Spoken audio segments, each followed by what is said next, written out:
ਲੋਕ ਸਭਾ ਚੋਣਾਂ ਦੇ 7ਵੇਂ ਅਤੇ ਆਖਰੀ ਗੇੜ ਤਹਿਤ ਅੱਜ 7 ਸੂਬਿਆਂ ਅਤੇ 1 ਕੇਂਦਰ ਸ਼ਾਸਤ ਪ੍ਰਦੇਸ਼ ਦੀਆਂ 57 ਲੋਕ ਸਭਾ ਸੀਟਾਂ ਲਈ ਵੋਟਿੰਗ ਜਾਰੀ। 7ਵੇਂ ਗੇੜ 'ਚ ਕੁੱਲ 904 ਉਮੀਦਵਾਰ ਚੋਣ ਮੈਦਾਨ ਵਿੱਚ। ਚੰਡੀਗੜ੍ਹ ਦੀ 1 ਲੋਕ ਸਭਾ ਸੀਟ ਲਈ ਵੋਟਿੰਗ ਤਹਿਤ ਦੁਪਹਿਰ 11 ਵਜੇ ਤੱਕ 25.03% ਵੋਟਿੰਗ ਦਰਜ।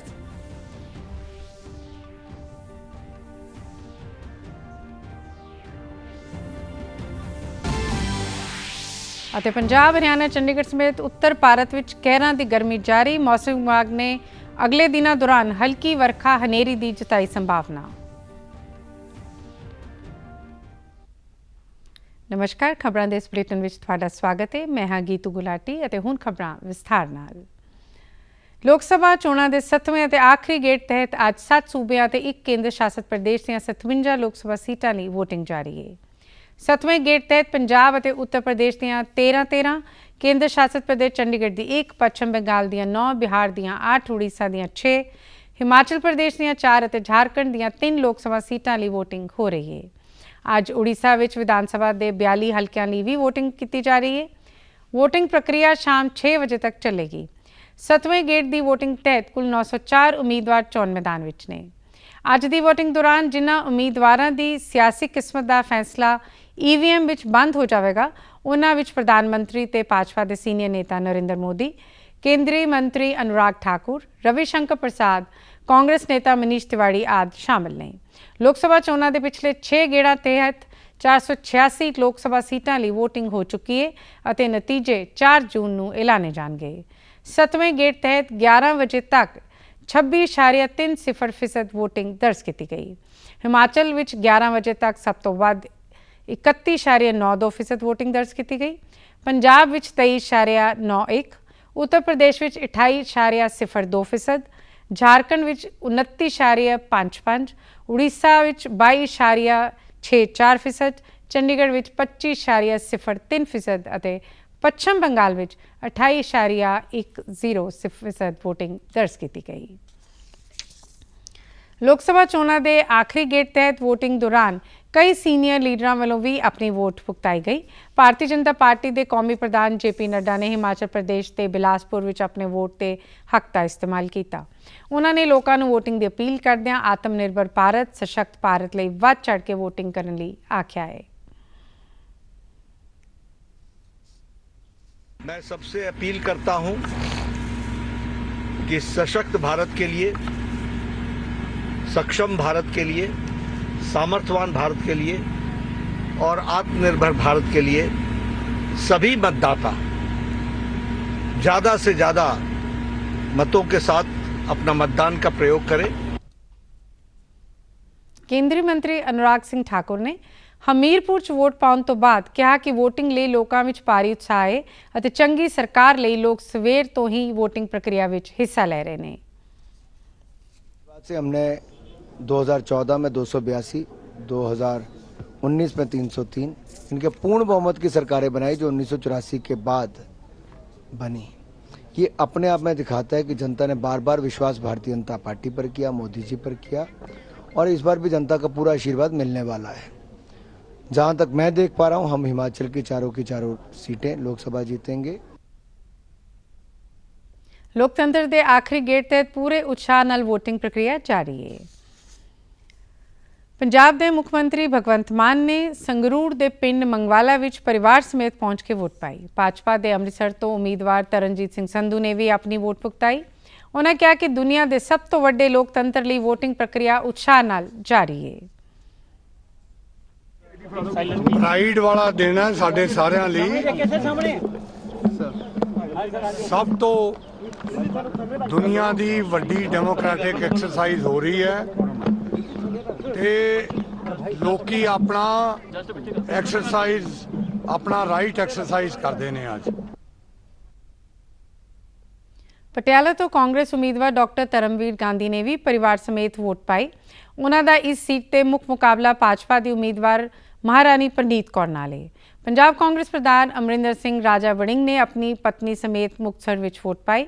ਪੰਜਾਬ ਭਾਜਪਾ ਪ੍ਰਧਾਨ ਸੁਨੀਲ ਜਾਖੜ ਨੇ ਅਬੋਹਰ ਵਿੱਚ ਆਪਣੇ ਵੋਟ ਦੇ ਹੱਕ ਦਾ ਇਸਤੇਮਾਲ ਕੀਤਾ। ਆਪ ਦੇ ਰਾਜ ਸਭਾ ਸਾਂਸਦ ਤੇ ਕ੍ਰਿਕਟਰ ਹਰਭਜਨ ਸਿੰਘ ਨੇ ਜਲੰਧਰ ਵਿੱਚ, ਰਾਜ ਸਭਾ ਸਾਂਸਦ ਤੇ ਆਪ ਦੇ ਸੀਨੀਅਰ ਲੀਡਰ ਰਾਘਵ ਚੱਡਾ ਨੇ ਮੋਹਾਲੀ ਵਿੱਚ ਵੋਟ ਦੇ ਹੱਕ ਦਾ ਇਸਤੇਮਾਲ ਕੀਤਾ। ਸ਼੍ਰੋਮਣੀ ਅਕਾਲੀ ਦਲ ਦੇ ਪ੍ਰਧਾਨ ਸੁਖਬੀਰ ਸਿੰਘ ਬਾਦਲ ਬਠਿੰਡਾ ਸੀਟ ਲਈ ਪਾਰਟੀ ਉਮੀਦਵਾਰ ਹਰਸਿਮਰਤ ਕੌਰ ਬਾਦਲ ਨੇ ਪਰਿਵਾਰ ਸਮੇਤ ਬਾਦਲ ਪਿੰਡ ਵਿੱਚ ਆਪਣੀ ਵੋਟ ਪੁਗਤਾਈ। ਸੂਬੇ ਭਰ ਤੋਂ ਹੋਰ ਸਿਆਸੀ ਲੀਡਰਾਂ ਦੇ ਨਾਲ ਖਾਸ ਸ਼ਖਸੀਅਤਾਂ ਵੱਲੋਂ ਵੋਟਿੰਗ ਕੀਤੀ ਜਾ ਰਹੀ ਹੈ। ਪੰਜਾਬ ਭਰ ਤੋਂ ਲੋਕਾਂ ਵਿੱਚ ਵੋਟਿੰਗ ਪ੍ਰਤੀ ਭਾਰੀ ਉਤਸ਼ਾਹ ਦੇਖਣ ਨੂੰ ਮਿਲ ਰਿਹਾ ਹੈ। ਪੋਲਿੰਗ ਬੂਥਾਂ ਤੇ ਲੋਕਾਂ ਦੀਆਂ ਵੱਡੀਆਂ ਕਤਾਰਾਂ ਦੇਖਣ ਨੂੰ ਮਿਲ ਰਹੀਆਂ ਨੇ। ਕੇਂਦਰ ਸ਼ਾਸਿਤ ਪ੍ਰਦੇਸ਼ ਚੰਡੀਗੜ੍ਹ ਵਿੱਚ ਵੀ ਅੱਜ ਲੋਕ ਸਭਾ ਚੋਣਾਂ ਦੇ 7ਵੇਂ ਗੇੜ ਤਹਿਤ ਵੋਟਿੰਗ ਜਾਰੀ ਹੈ। ਚੰਡੀਗੜ੍ਹ ਦੀ ਇੱਕ ਲੋਕ ਸਭਾ ਸੀਟ ਲਈ 19 ਉਮੀਦਵਾਰ ਚੋਣ ਮੈਦਾਨ ਵਿੱਚ ਨੇ। ਚੰਡੀਗੜ੍ਹ ਵਿੱਚ ਵੀ ਪੰਜਾਬ, ਹਰਿਆਣਾ ਅਤੇ ਉੱਤਰ ਭਾਰਤ ਦੇ ਬਾਕੀ ਹਿੱਸਿਆਂ ਦੀ ਤਰ੍ਹਾਂ ਕਹਿਰਾਂ ਦੀ ਗਰਮੀ ਪੈ ਰਹੀ ਹੈ, ਪਰ ਅੱਜ ਵੋਟਿੰਗ ਵਾਲੇ ਦਿਨ ਗਰਮੀ ਦੇ ਬਾਵਜੂਦ ਲੋਕਾਂ ਵਿੱਚ ਵੋਟਿੰਗ ਪ੍ਰਕਿਰਿਆ ਲਈ ਵੱਡਾ ਉਤਸ਼ਾਹ ਦੇਖਣ ਨੂੰ ਮਿਲ ਰਿਹਾ ਹੈ।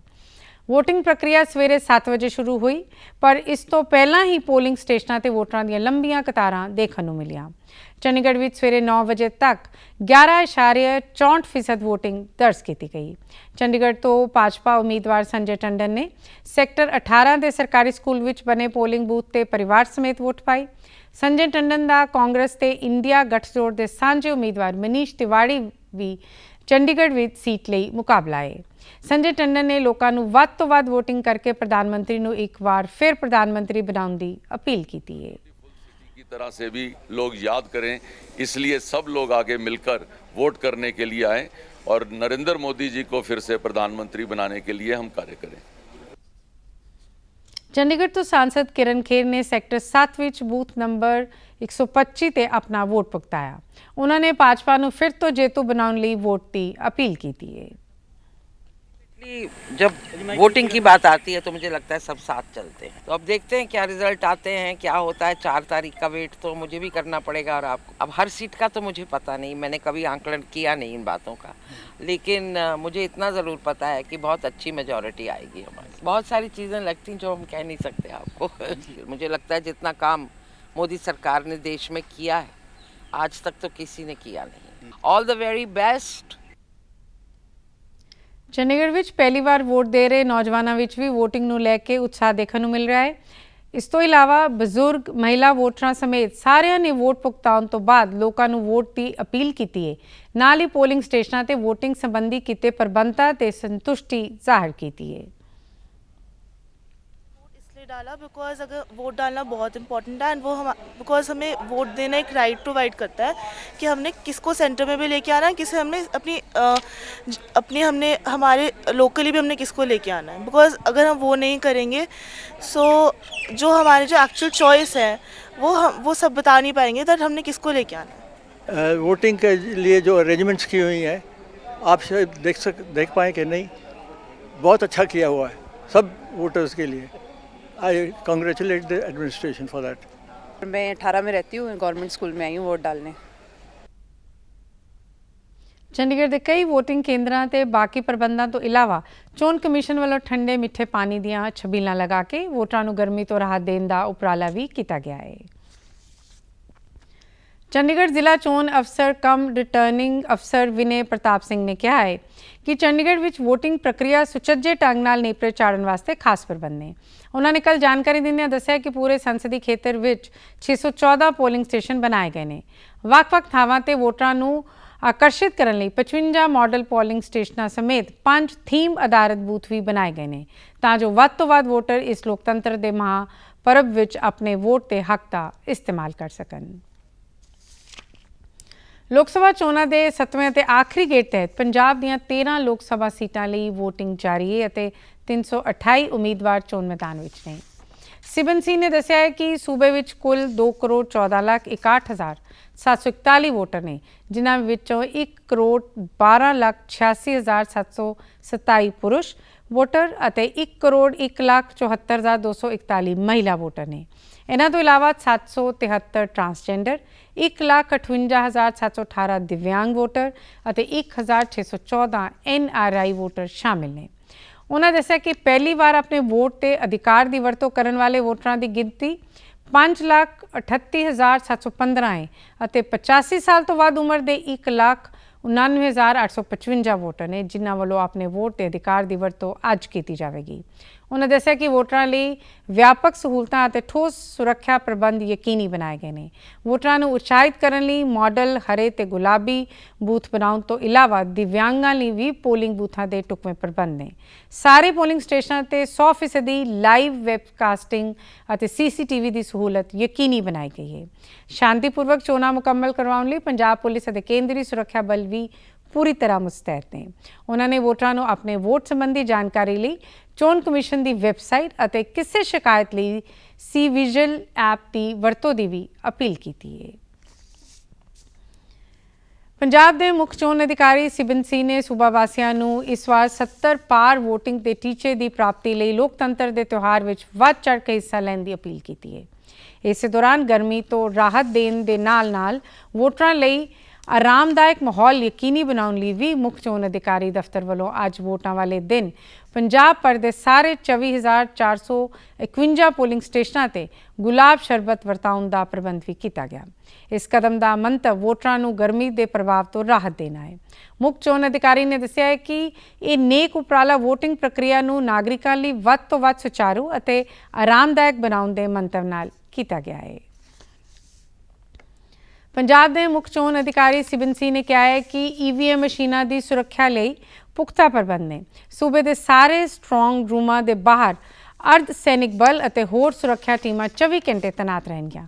ਇਸ ਤੋਂ ਇਲਾਵਾ ਡਬਲ ਲੌਕ ਸਿਸਟਮ ਅਤੇ ਹਰੇਕ ਸਟਰੋਂਗ ਰੂਮ ਦੇ ਬਾਹਰ LED ਸਕਰੀਨਾਂ ਲਗਾਈਆਂ ਗਈਆਂ ਨੇ। ਉਹਨਾਂ ਕਿਹਾ ਕਿ ਸਾਰੇ ਦਿਸ਼ਾ ਨਿਰਦੇਸ਼ਾਂ ਦੀ ਢੁਕਵੇਂ ਢੰਗ ਨਾਲ ਪਾਲਣਾ ਨੂੰ ਯਕੀਨੀ ਬਣਾਉਣ ਲਈ ਅਧਿਕਾਰੀਆਂ ਵੱਲੋਂ ਸਟਰੋਂਗ ਰੂਮਾਂ ਦੀ ਲਗਾਤਾਰ ਨਿਗਰਾਨੀ ਰੱਖੀ ਜਾਵੇਗੀ। ਮੁੱਖ ਚੋਣ ਅਧਿਕਾਰੀ ਨੇ ਦੱਸਿਆ ਕਿ ਸੂਬੇ ਵਿੱਚ ਆਦਰਸ਼ ਚੋਣ ਜ਼ਾਬਤਾ ਲਾਗੂ ਹੋਣ ਤੋਂ ਲੈ ਕੇ 30 ਮਈ ਤੱਕ 801.57 ਕਰੋੜ ਰੁਪਏ ਦੀਆਂ ਬਰਾਮਦਗੀਆਂ ਕੀਤੀਆਂ ਗਈਆਂ, ਜਿਨ੍ਹਾਂ ਵਿੱਚੋਂ 26.99 ਕਰੋੜ ਰੁਪਏ ਨਕਦੀ, 26.75 ਕਰੋੜ ਰੁਪਏ ਦੀ ਸ਼ਰਾਬ, 716.78 ਕਰੋੜ ਰੁਪਏ ਦੇ ਨਸ਼ੀਲੇ ਪਦਾਰਥ, 23.86 ਕਰੋੜ ਰੁਪਏ ਦੀਆਂ ਕੀਮਤੀ ਵਸਤਾਂ ਤੋਂ ਇਲਾਵਾ 7.17 ਕਰੋੜ ਰੁਪਏ ਦੀਆਂ ਹੋਰ ਵਸਤਾਂ ਸ਼ਾਮਿਲ ਨੇ। ਉਹਨਾਂ ਦੱਸਿਆ ਕਿ ਹੁਣ ਤੱਕ ਚੋਣ ਜ਼ਾਬਤੇ ਦੀ ਉਲੰਘਣਾ ਸੰਬੰਧੀ 14,643 ਸ਼ਿਕਾਇਤਾਂ ਹਾਸਿਲ ਹੋਈਆਂ, ਜਿਨ੍ਹਾਂ ਵਿੱਚੋਂ ਜ਼ਿਆਦਾਤਰ ਦਾ ਨਿਪਟਾਰਾ ਕੀਤਾ ਜਾ ਚੁੱਕਿਆ ਹੈ। ਪੰਜਾਬ, ਹਰਿਆਣਾ, ਚੰਡੀਗੜ੍ਹ ਅਤੇ ਦਿੱਲੀ ਸਮੇਤ ਉੱਤਰ ਭਾਰਤ ਵਿੱਚ ਅੱਤ ਦੀ ਗਰਮੀ ਤੇ ਲੂ ਜਾਰੀ ਹੈ। ਮੌਸਮ ਵਿਭਾਗ ਨੇ ਅਗਲੇ 2 ਦਿਨਾਂ ਵਿੱਚ ਦੇਸ਼ ਦੇ ਉੱਤਰ ਪੱਛਮੀ, ਮੱਧ ਅਤੇ ਪੂਰਬੀ ਹਿੱਸਿਆਂ ਵਿੱਚ ਜਾਰੀ ਕਹਿਰਾਂ ਦੀ ਗਰਮੀ ਤੇ ਕੁਝ ਰਾਹਤ ਮਿਲਣ ਦੀ ਸੰਭਾਵਨਾ ਜਤਾਈ ਹੈ। ਮੌਸਮ ਵਿਭਾਗ ਮੁਤਾਬਿਕ ਪੰਜਾਬ, ਹਰਿਆਣਾ, ਦਿੱਲੀ, ਰਾਜਸਥਾਨ, ਉੜੀਸਾ ਆਦਿ ਹਿੱਸਿਆਂ ਵਿੱਚ ਅੱਜ ਗਰਮੀ ਦੀ ਸਥਿਤੀ ਜਾਰੀ ਰਹੇਗੀ ਅਤੇ ਦੇਸ਼ ਦੇ ਉੱਤਰ ਪੂਰਬੀ ਹਿੱਸਿਆਂ ਤੇ ਪੱਛਮ ਬੰਗਾਲ ਵਿੱਚ ਅਗਲੇ 6 ਦਿਨਾਂ ਵਿੱਚ ਵਰਖਾ ਹੋਣ ਦੀ ਸੰਭਾਵਨਾ ਜਤਾਈ ਹੈ। ਦੇਸ਼ ਦੇ ਉੱਤਰੀ ਹਿੱਸਿਆਂ ਵਿੱਚ ਅਗਲੇ 5 ਦਿਨਾਂ ਦੌਰਾਨ ਹਨੇਰੀ ਝੱਖੜ ਦਾ ਅੰਦਾਜ਼ਾ ਵੀ ਜਤਾਇਆ ਗਿਆ ਹੈ। ਮੌਸਮ ਵਿਭਾਗ ਮੁਤਾਬਿਕ ਅੱਜ ਚੰਡੀਗੜ੍ਹ ਵਿੱਚ ਹਲਕੀ ਬੱਦਲਵਾਈ ਨਾਲ ਧੁੱਪ ਛਾਂ ਦੀ ਸਥਿਤੀ ਬਣੀ ਰਹੇਗੀ। ਪੰਜਾਬ, ਹਰਿਆਣਾ, ਚੰਡੀਗੜ੍ਹ ਵਿੱਚ ਅਗਲੇ ਦਿਨਾਂ ਦੌਰਾਨ ਹਲਕੀ ਵਰਖਾ, ਤੇਜ਼ ਹਵਾਵਾਂ ਅਤੇ ਹਨੇਰੀ ਚੱਲਣ ਦੀ ਸੰਭਾਵਨਾ ਜਤਾਈ ਗਈ ਹੈ, ਪਰ ਇਸ ਦੌਰਾਨ ਲੂ ਜਾਰੀ ਰਹਿਣ ਦਾ ਅਨੁਮਾਨ ਹੈ। ਵਰਖਾ ਨਾਲ ਵੱਧ ਤੋਂ ਵੱਧ ਤਾਪਮਾਨ ਵਿੱਚ 2 ਤੋਂ 3 ਡਿਗਰੀ ਸੈਲਸੀਅਸ ਦੀ ਗਿਰਾਵਟ ਆ ਸਕਦੀ ਹੈ। ਇਸ ਤੋਂ ਇਲਾਵਾ ਹਰਿਆਣਾ ਦੇ ਕੁਝ ਸ਼ਹਿਰਾਂ ਵਿੱਚ ਵਰਖਾ ਦਾ ਅਲਰਟ ਵੀ ਮੌਸਮ ਵਿਭਾਗ ਨੇ ਜਾਰੀ ਕੀਤਾ ਹੈ। ਮੌਸਮ ਵਿਭਾਗ ਨੇ ਪੰਜਾਬ ਵਿੱਚ ਪੱਛਮੀ ਗੜਬੜੀ ਦੇ ਐਕਟਿਵ ਹੋਣ ਕਾਰਨ ਲੋਕਾਂ ਨੂੰ ਗਰਮੀ ਤੋਂ ਕੁਝ ਰਾਹਤ ਦੀ ਸੰਭਾਵਨਾ ਜਤਾਈ ਹੈ। ਹਰਿਆਣਾ ਵਿੱਚ ਕੱਲ੍ਹ ਸਿਰਸਾ 48.8 ਡਿਗਰੀ ਸੈਲਸੀਅਸ ਨਾਲ ਸੂਬਾ ਦਾ ਸਭ ਤੋਂ ਗਰਮ ਸ਼ਹਿਰ ਰਿਹਾ, ਜਦਕਿ ਪੰਜਾਬ ਵਿੱਚ ਬਠਿੰਡਾ ਦਾ ਤਾਪਮਾਨ 47.6 ਡਿਗਰੀ ਸੈਲਸੀਅਸ ਰਿਕਾਰਡ ਕੀਤਾ ਗਿਆ। ਚੰਡੀਗੜ੍ਹ ਵਿੱਚ ਵੀ ਕੱਲ੍ਹ ਦਾ ਤਾਪਮਾਨ 46.7 ਡਿਗਰੀ ਸੈਲਸੀਅਸ ਰਿਹਾ। ਅਤੇ ਤੁਸੀਂ ਸਾਡੇ ਸਮਾਚਾਰ YouTube channel DD news Chandigarh, Facebook DD news Chandigarh ਅਤੇ X DD ਨਿਊਜ਼ CHT ਤੇ ਵੀ ਦੇਖ ਸਕਦੇ ਹੋ। ਇਸ ਦੇ ਨਾਲ ਹੀ ਖਬਰਾਂ ਦਾ ਬੁਲੇਟਿਨ ਖਤਮ ਹੁੰਦਾ ਹੈ। ਆਗਿਆ ਦਿਓ। ਨਮਸਕਾਰ।